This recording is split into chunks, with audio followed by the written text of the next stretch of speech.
قناة أوهام، وهنتكلم النهاردة عن وهم مختلف خالص، وهم جماهير الأهلي ومحمود الخطيب في اللاعب إمام عاشور.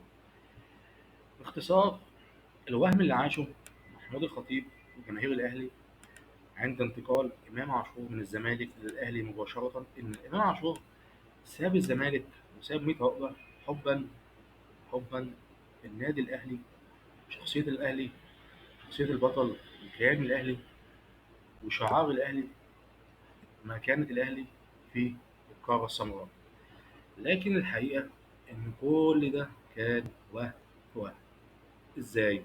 الحقيقة واللي أغلب الأهلاوية كانوا مش عاوزين يسمعوها أو مش عايزين يصدقوها، إن إمام عاشور زيه زي أي لعيب راح عشان الفلوس.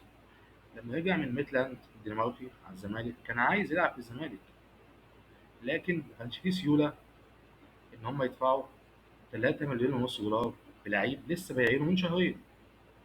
ده اسمه إهدار مال عام، كأني بلف حوالين نفسي في نفس الدايرة.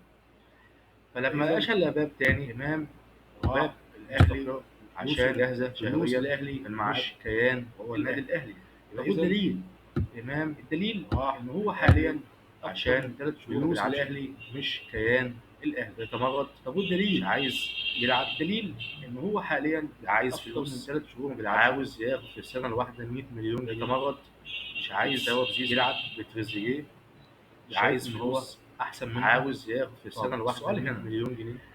لو الوهم بتاع جماهير الاهلي ان فعلا امام جاي عشان شايف ان هو كانت احسن منه الاهلي وحب فعلا الحرب. السؤال هنا، لو كان فعلا الوهم بتاع جماهير الاهلي ان فعلا امام جاي عشان هو كانت الاهلي يطلب 100 مليون وحب فعلا الحرب و160 مليون، لو كان فعلا جاي عشان كده اي اعلان بيتعمل بيزعل ان هو لازم اطلع فيه، يطلب 100 مليون بروباجندا لازم اطلع فيه 160 مليون.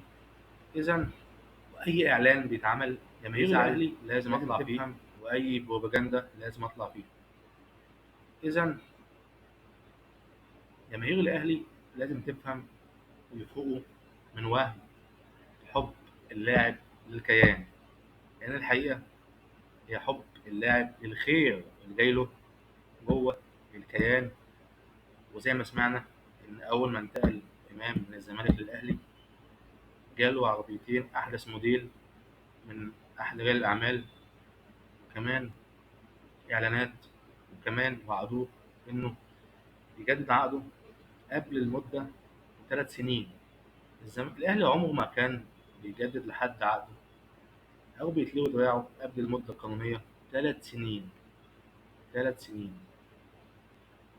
وكمان عشان نأكد إن الوهم كان ماشي، فأقول جماهير الأهلي إنه اختار وكيل أعمال معادي النادي الأهلي، في عداوة بينه وبين الأهلي. إذا هنا مفيش حب للكيان، إن اللي يحب كيان أو يحب كيان عمره ما يتحداه ولا يشمت فيه حد، مثال آدم وطني. إذا حبينا نوضح أهم وهم عاشه جماهير الأهلي والرئيس محمود الخطيب.